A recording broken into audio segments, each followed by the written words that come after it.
Chapter 1 Lost Love. These things happened to me nearly 10 years ago.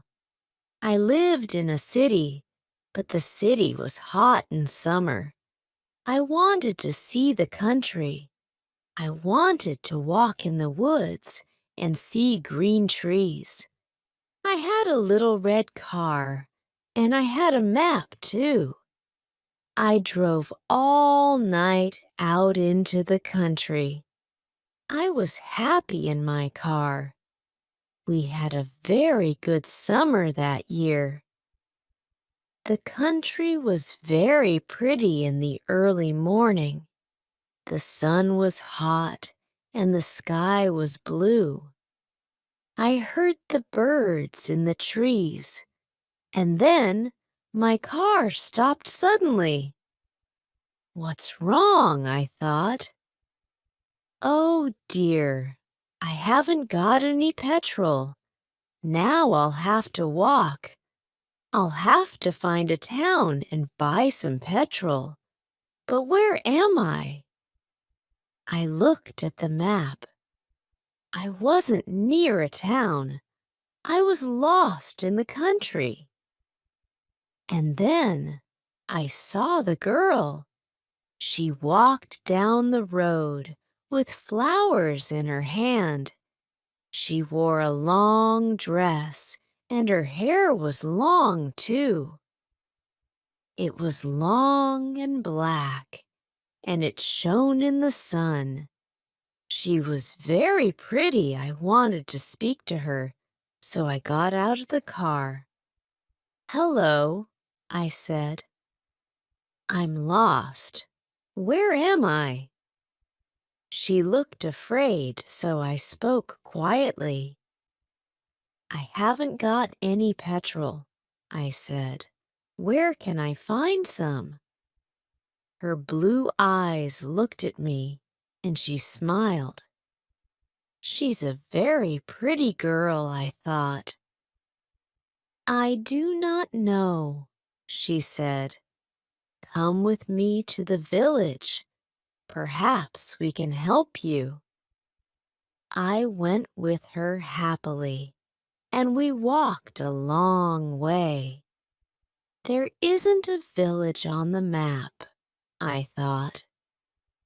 Perhaps it's a very small village. There was a village, and it was old and pretty. The houses were black and white and very small. There were a lot of animals. The girl stopped at a house and smiled at me. "Come in, please," she said. I went in. The house was very clean, but it was strange, too. There was a fire and some food above it. I felt hungry then. That's strange, I thought. They cook their food over a wood fire. Perhaps they have no money. I met her father and mother, and I liked them. They were nice people, but their clothes were strange. "Sit down," said the old man. "Are you thirsty after your walk?" He gave me a drink, and I said, "Thank you." But the drink was strange, too.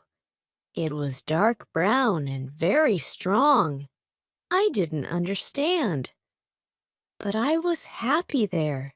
I asked about petrol, but the old man didn't understand. "Petrol?" he asked. "What is that?" This is strange, I thought. Then I asked, "Do you walk everywhere?" The old man smiled. "Oh no, we use horses," he said.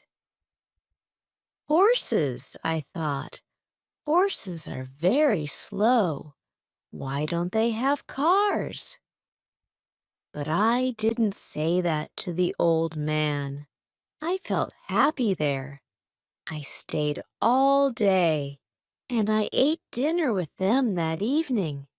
Then the girl and I went out into the garden. The girl's name was Mary. "This is nice," she said. "We like having visitors. We do not see many people here." We spoke happily. She was very beautiful, but after a time, she began to talk quietly, and her face was sad. "Why are you sad?" I asked her. "I cannot tell you," she said. "You are only a visitor here. We have to say goodbye tonight. You have to go now." I didn't understand. I loved her. I knew that, and I wanted to help her. Why did I have to go? But Mary said again in a sad voice, "You have to go. It is dangerous here." So I said, "I'll go to the next town and find some petrol. Then I'll come back." She didn't speak. "I love you, Mary," I said, "and I'll come back to you. You won't stop me." She said goodbye to me at the door. Her face was very sad, and I was sad too. I didn't want to go. It was midnight. The night was very dark, but I walked and walked. I was very tired when I saw the lights of a town. I found some petrol, and then I asked the name of the village. But the man at the garage gave me a strange look. "What village?" he asked. I told him about the village. I told him about the old houses and the people with strange clothes. Again he gave me a strange look. He thought, and then he said, "There was a village there, but it isn't there now. There are stories about it." "Strange stories? What do people say about it?" I asked. He didn't want to tell me, but then he said, "There was a big fire in the village. Everybody died. There aren't any people or houses there now." "How did it happen?" I asked. "And why?" "Oliver Cromwell killed them," he said. "He was angry with the villagers because they helped the king in the war." I couldn't speak. This isn't right, I thought. That war happened 350 years ago. Then I remembered the strange clothes, the long hair, the food over the fire, and the old houses. And I remembered, too, about the horses. "But I don't understand," I cried. "I saw the people in the village. I spoke to some people there." The man looked quickly at me, and then he spoke. "There's an interesting story about the village. For one day every 10 years it lives again, but only for one day. Then it goes away again for another 10 years. On that one day, you can find the village, but you have to leave before morning, or you will never leave." Can this be right? I thought. Perhaps it was, Mary said. You have to go. She loved me, but she said, we have to say goodbye. She was afraid for me. Now I understand, I thought. I went back to the village, but it wasn't there. I looked again and again, but I couldn't find it. I saw only flowers and trees. I heard only the sound of the birds and the wind. I was very sad. I sat down on the ground and cried. I will never forget that day. I remember Mary, and I will always love her. Now, I only have to wait 2 months. The village will come back again. On the right day, I will go back. I will find her again, my love with the long black hair. And this time, I will not leave before morning. I will stay with her. Chapter 2. The Doll. Mr. Brown lived near the center of town, but his small house had a garden. Mr. Brown liked his garden very much. It had a lot of flowers, and they were pretty in summer, red, blue, and yellow. Mr. Brown liked sitting there in the evenings and at weekends, but he had to work too. Mr. Brown worked in an office. It wasn't near his house, so he often went to work on the bus. He came home on the bus too. Mr. Brown was a lonely man. He didn't have many friends, and he didn't talk to many people. And so he was sad and often bored. One very hot day, Mr. Brown walked home. He didn't want to go on the bus that day. He wanted a walk in the warm sun. In one street, there was a small shop. Mr. Brown looked in the window. There were very old things in the window, and Mr. Brown liked old things. He went into the shop. "Good afternoon," said the man in the shop. "Good afternoon," said Mr. Brown. "Can I look round the shop?" "Please do." Mr. Brown looked at the things in the shop. He saw an old doll with a sad face. It wasn't a pretty face, but Mr. Brown liked it. The doll was a little old man with white hair and black clothes. Mr. Brown thought, perhaps the doll is lonely too. He asked, "How much do you want for this old doll?" The man thought, "Oh, that, 3 pounds," he said. Mr. Brown wanted the doll. Why?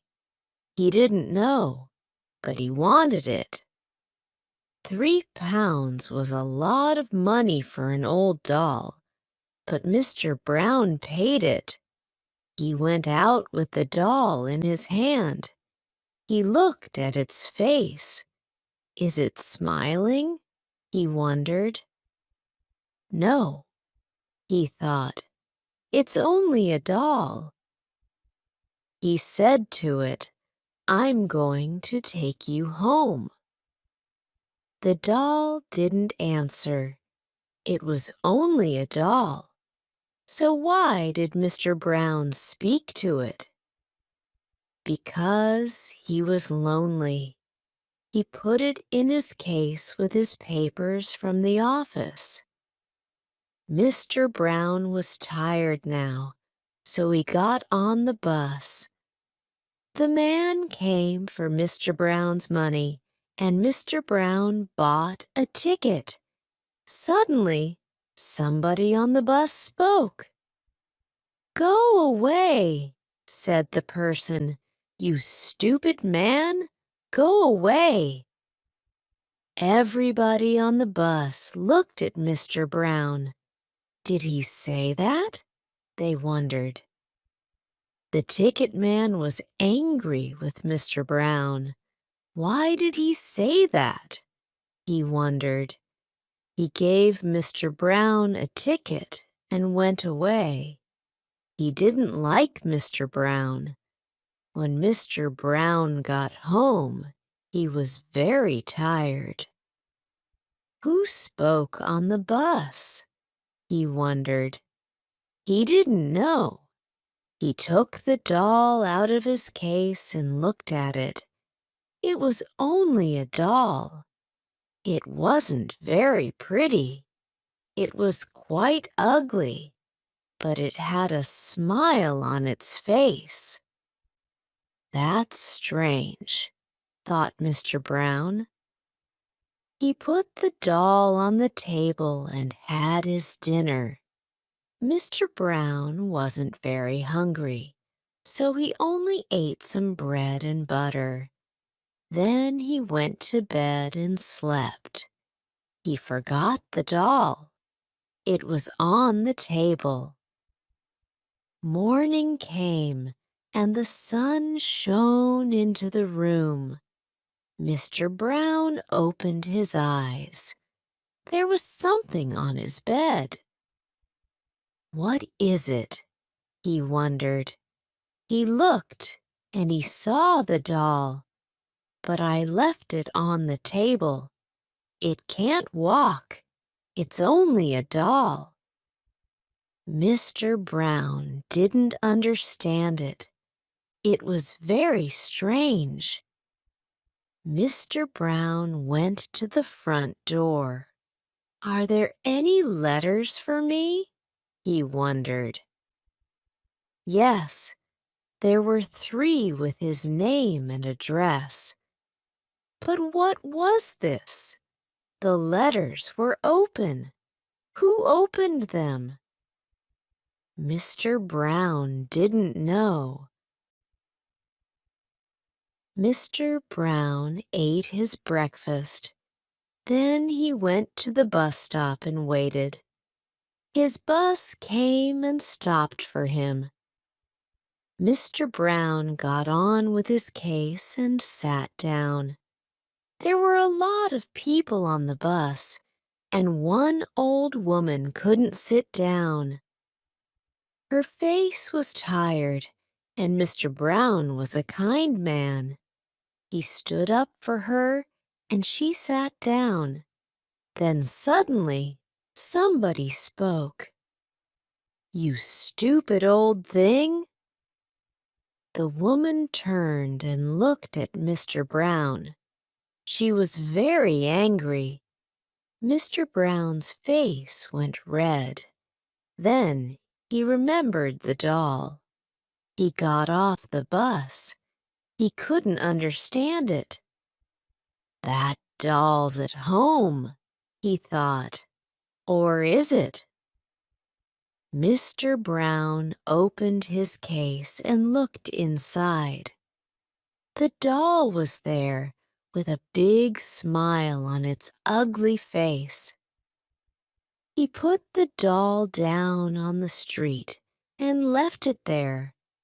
Then he went to work. That's the end of that doll, he thought. Good. Mr. Brown worked well all day. After work, he walked to the bus stop. But what was that? The doll was at the bus stop. Mr. Brown saw the white hair and the black clothes, and he saw the smile too. What's happening? he wondered. It's waiting for me. It isn't only a doll, but what is it? He turned and ran away from the bus stop. Then he walked home. He had to walk 3 kilometers to his house.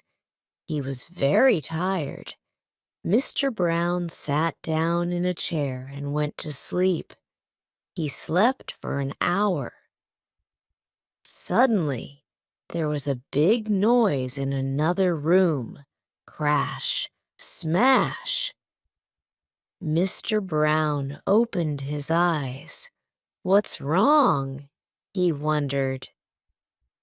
He went into the other room. The doll was there again.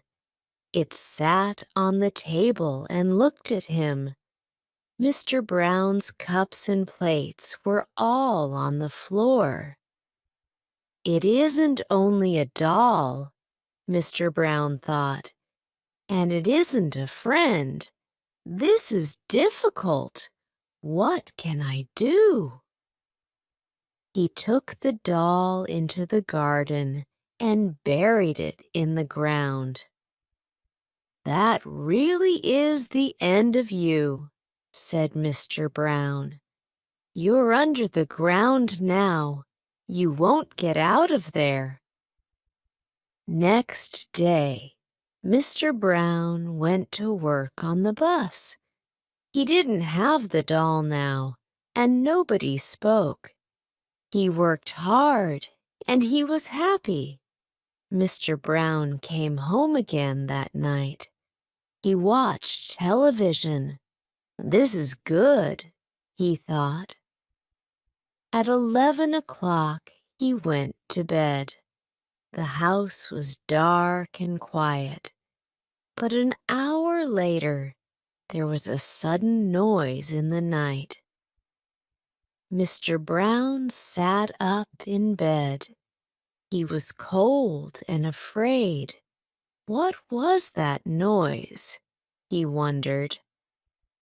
The noise was at the back door. Mr. Brown was afraid, but he opened the door. It was the doll again. It was dirty from the ground, but it looked at Mr. Brown and smiled. It was a cold smile, and Mr. Brown was very afraid. He looked at the doll and said, "Go away, please, go away." The doll didn't speak. It only smiled again. Mr. Brown was very angry now. He took the doll into the garden again. He found some wood, and he made a big fire. He lit the fire. Then he put the doll on the top. "Now die," said Mr. Brown. "It's different this time. This will be the end of you." And Mr. Brown smiled. The fire was hot and red. The fire got bigger and bigger. Suddenly, there was a loud cry, and people ran out of their houses. "What's wrong?" they shouted. "There's a big fire in Mr. Brown's garden," somebody said. "Look!" And there was a big fire. The people looked round the house and garden. They couldn't find Mr. Brown, but on the ground near the fire there was a doll with white hair and black clothes. It wasn't a pretty doll, and there was a smile on its face. Chapter 3. The Other Man. I was a writer. I wrote books.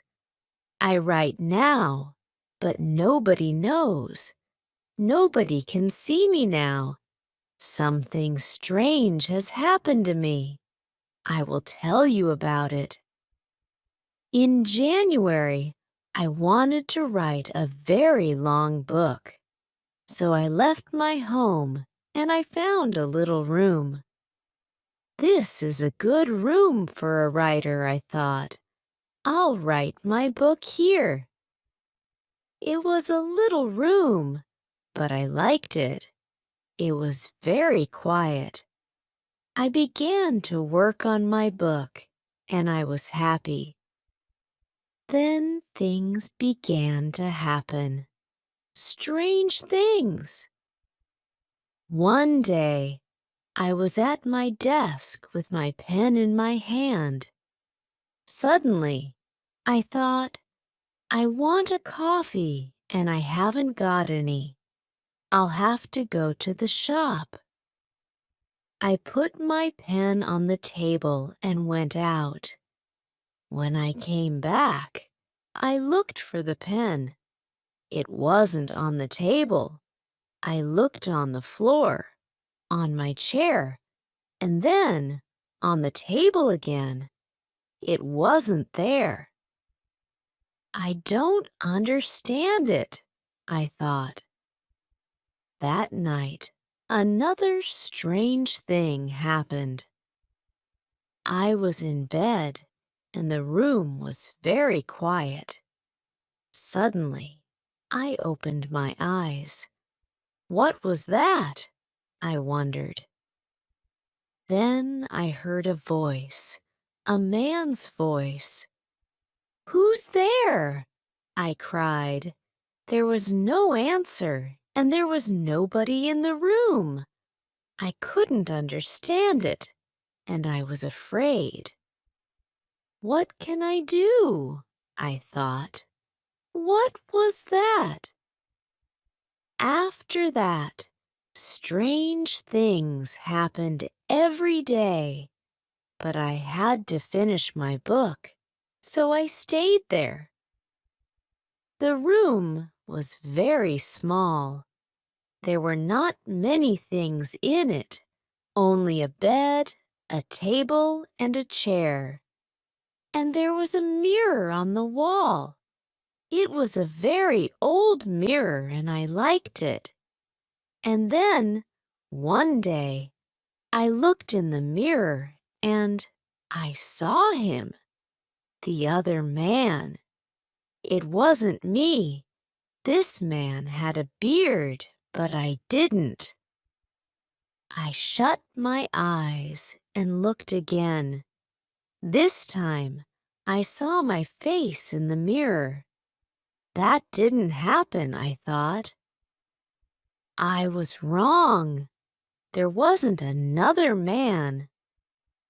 I went for a walk that day, and I didn't work on my book.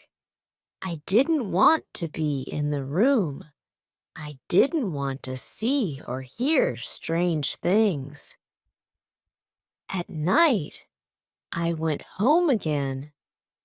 The room was very quiet.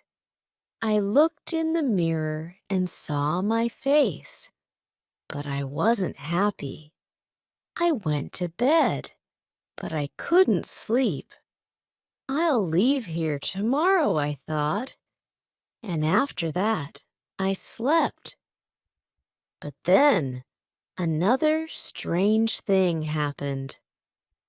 The other man stood by my bed and spoke to me. "You will never leave here," he said. "You will stay with me." And then I opened my eyes. I was very cold and afraid.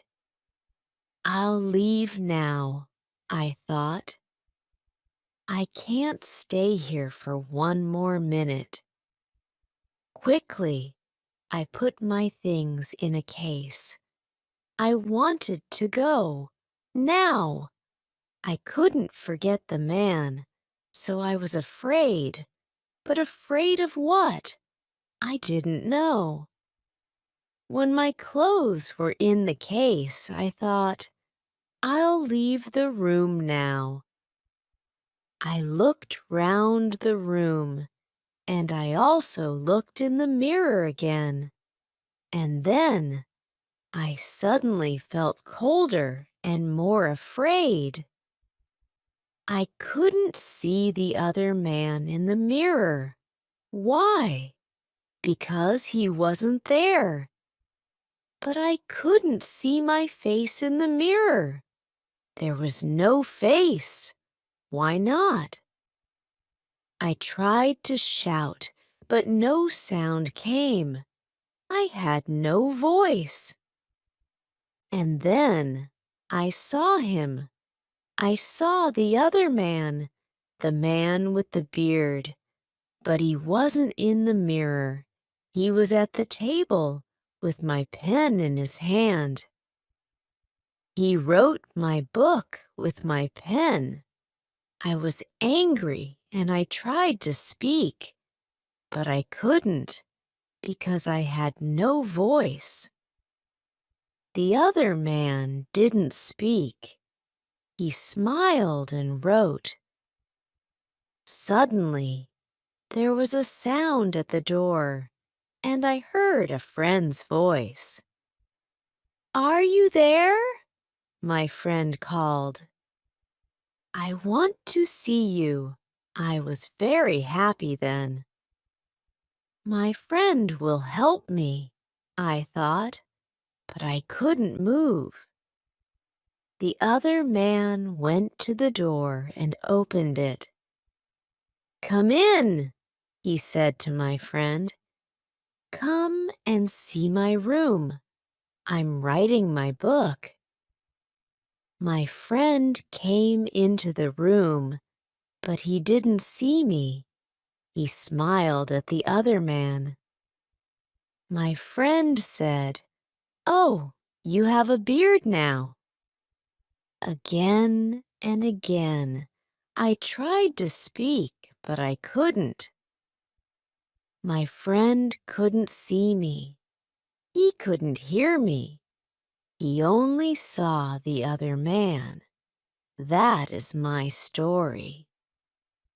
The other man has my room, and he also has my face and my voice. He will finish my book too, but the other man doesn't know one thing. I can write, I can tell my story, and I'm telling it to you. Chapter 4. The Charm. He's a brave man, people say about me.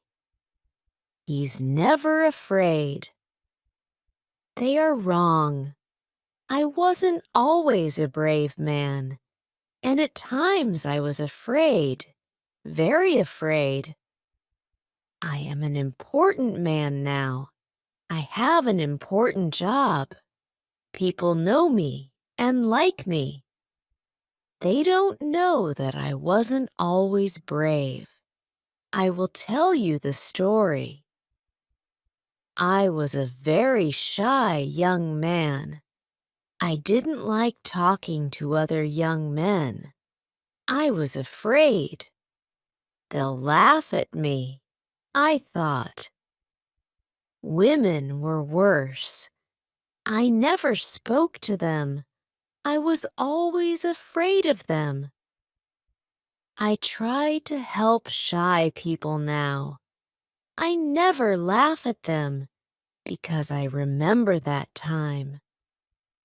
I was very unhappy then. Then there was a war between my country and another country. I had to be a soldier. Me. I was always afraid, but I had to be a soldier. And it was very dangerous. I was afraid. The other soldiers didn't talk about it, but they knew. They're laughing at me, I thought. They aren't afraid. I was wrong, but I didn't know that. I felt very bad. One day, I was in the town. I had 2 days holiday away from the other soldiers. I wasn't with friends. I didn't have any friends. I was very unhappy. I walked slowly past some shops. An old man stood by the road. There weren't many cars on it. Why doesn't he walk across the road? I thought. Is he afraid? I went near him, and then I saw his eyes. Oh, I thought, now I know. He can't see. He wants to go across, but he can't go without help. Other people walked quickly past him. They had to go to work or to their homes. They didn't help him. They didn't have time. But I had time, a lot of time. I'm not doing anything, I thought. Why can't I help him? I won't be afraid of him. I took the old man's arm and I helped him across the road. Thank you, he said. His hand felt my coat.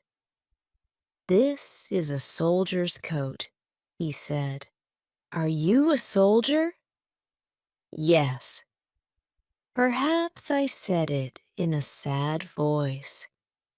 The old man put a hand in his jacket. He took something out and gave it to me. Take this, he said. It will help you. Wear it and you'll be all right.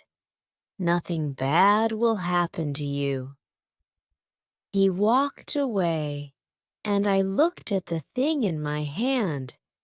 It was a small charm, pretty, but strange.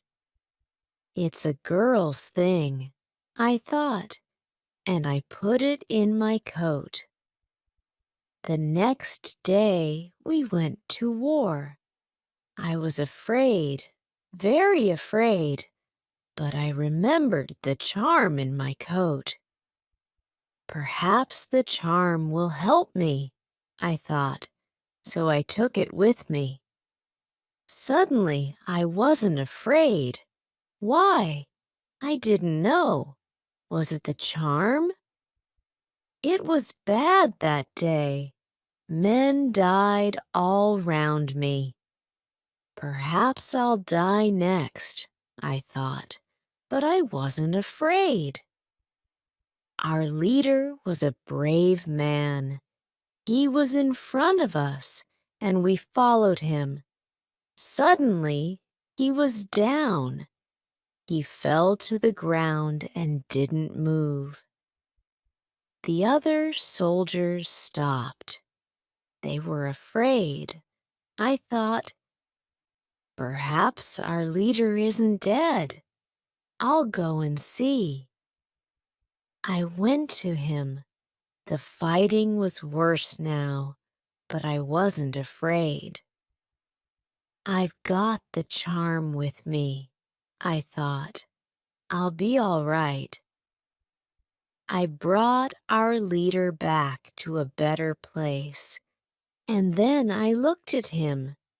He was very white and ill, but he wasn't dead. His eyes opened and he smiled at me. He spoke, not easily, but I heard him. Go in front, he said. The men will follow you. The men followed me, and we fought well that day. After that, I was fine. Later, I was a leader, too.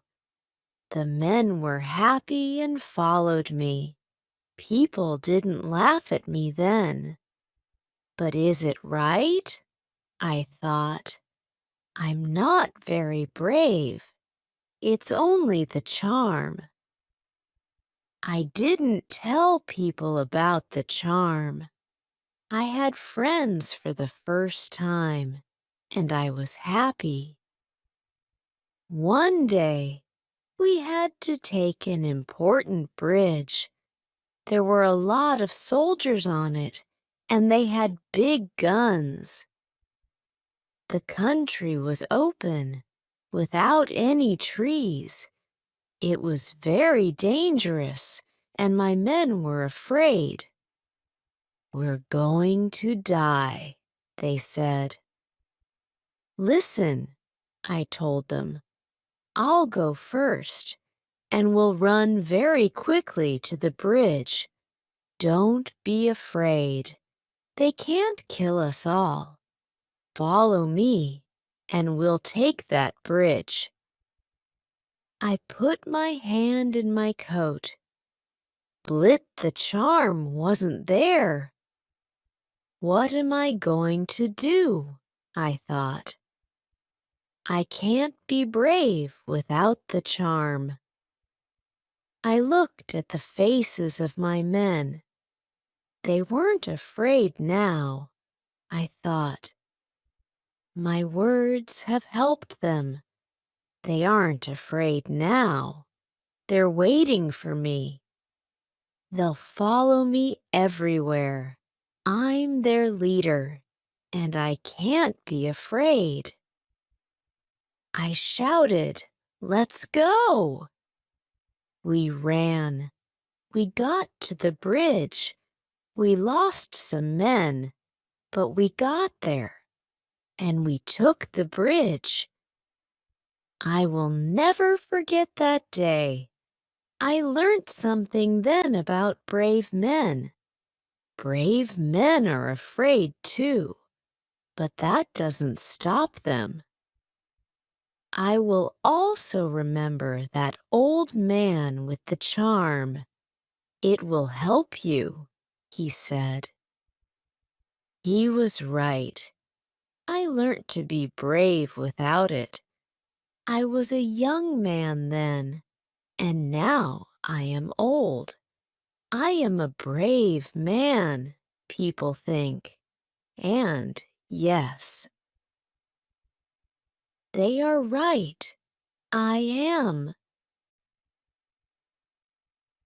Chapter 5, Journey's End. Tom Smith was a nice young man. He wanted a job, but he couldn't find one. Many people wanted to work, and there weren't many jobs. Tom felt sad because he never had money for clothes or the cinema. When he was younger, Tom wanted to be a footballer. He was good at football and at tennis, too. He was good at every sport, but there were other better players. Now Tom had a new idea. He thought, "Perhaps I can find a job in a sports shop. I'll be happy then, and I'll have money." But it was only an idea. It never happened. He tried hard to find a job. He looked in the newspapers every day, and he wrote letters for jobs.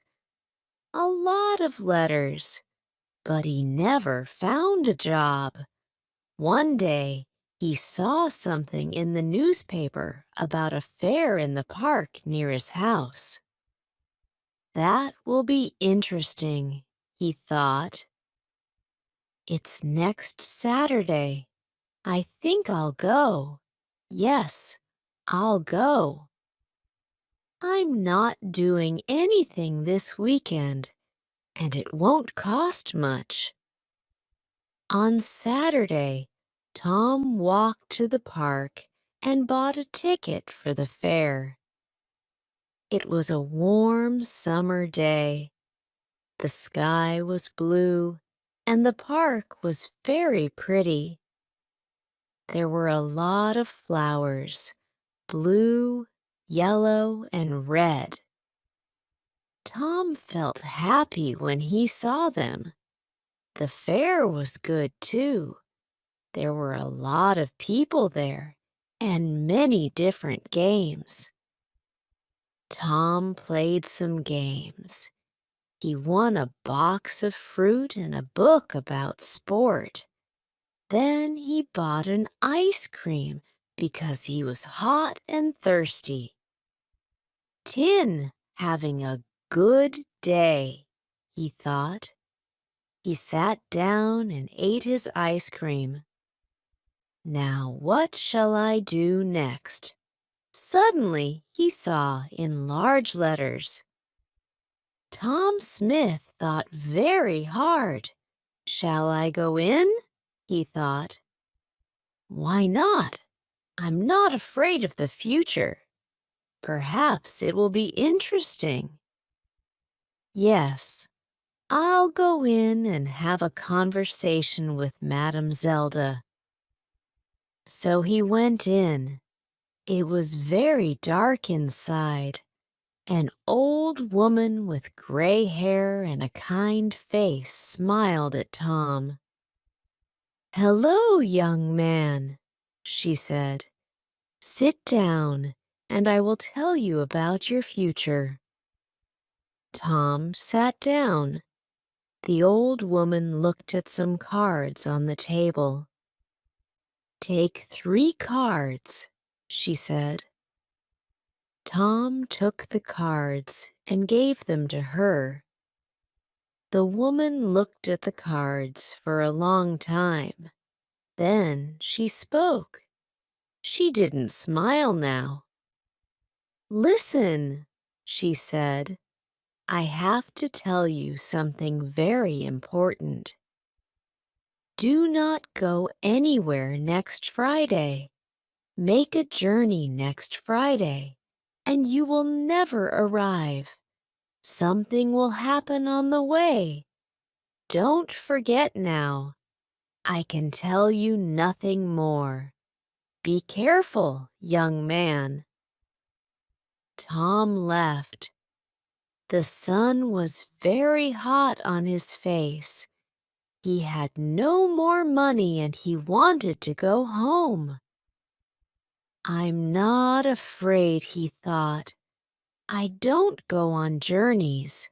I won't go anywhere next Friday. Every day is the same to me. I haven't got a job, so I don't go anywhere." But on Thursday, Tom had a letter. It was an answer to one of his letters. There was a job in a town 30 kilometers away. It was in a sports shop. The boss wanted to meet Tom the next day. Tom felt very happy. "I'll have to take a train there," he thought. "I can't walk 30 kilometers. Suddenly he remembered the old woman at the fair, and he felt afraid. "Do not go anywhere next Friday," she told him. "But what can I do?" Tom thought sadly. "I can't lose this job. It's too important to me. I'll have to take the train tomorrow. And what can an old woman know about the future? Nothing."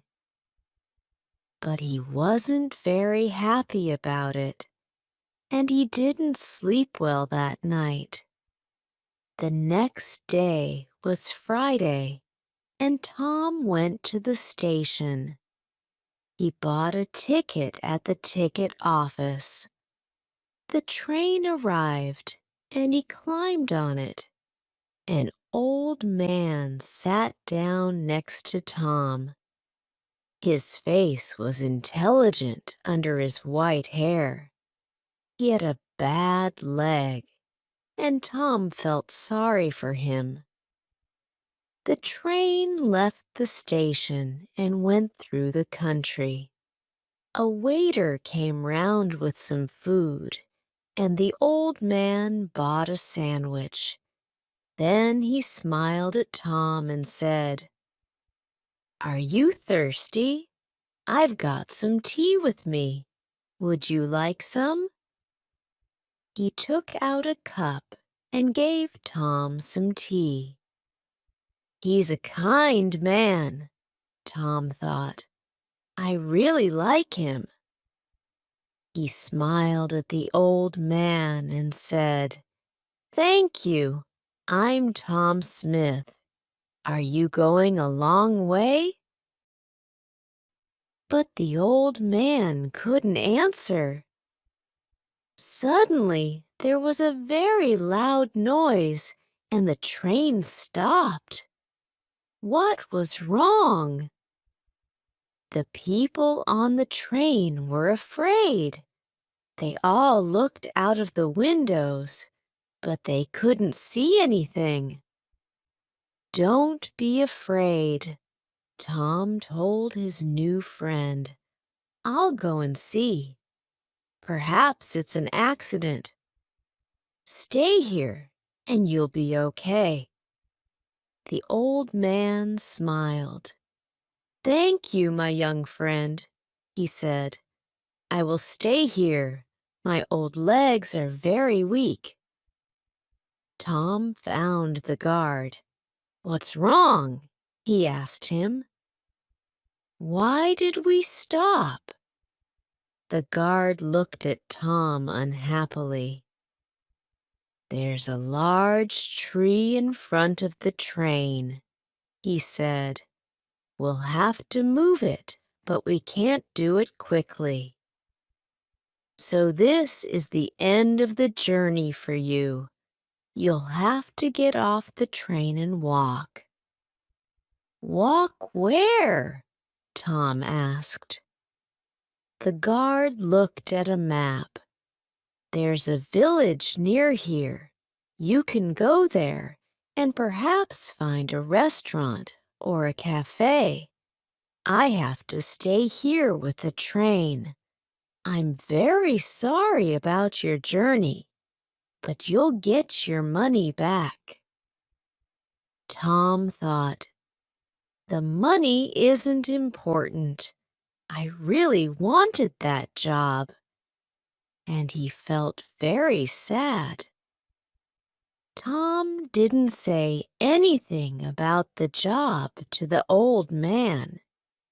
He helped his friend off the train and carried his case to the village. "Thank you very much," the old man said to Tom. "I know that my case is heavy. There's a computer in it, and there are a lot of papers." Tom smiled. "It's all right," he said, but inside he was very sad. "I was stupid," he thought. "I didn't listen to the old woman, but she was right. I won't get that job now." The old man saw Tony's sad face and asked him, "What's wrong, my young friend?" So Tom told him the story about the job in the sports shop. Then a strange thing happened. The old man smiled, and then he laughed. Why did he laugh? Tom didn't know, and he felt a little angry. The old man was his friend, but this was a bad day for Tom. It wasn't funny. Tom couldn't speak or smile. The old man saw this, and he stopped laughing. Then he said, "Listen to me, Tom, and don't be sad. I'm a rich man. I've got a lot of shops in different towns, and they're all sports shops. I want an intelligent young man to work in my new shop. It's also my biggest shop. Will you work for me?" I think I know you now. You were very kind to me on the train. You're the right person for the job. What's your answer? This is wonderful, Tom said with a happy smile. This is the best day of my life, not the worst.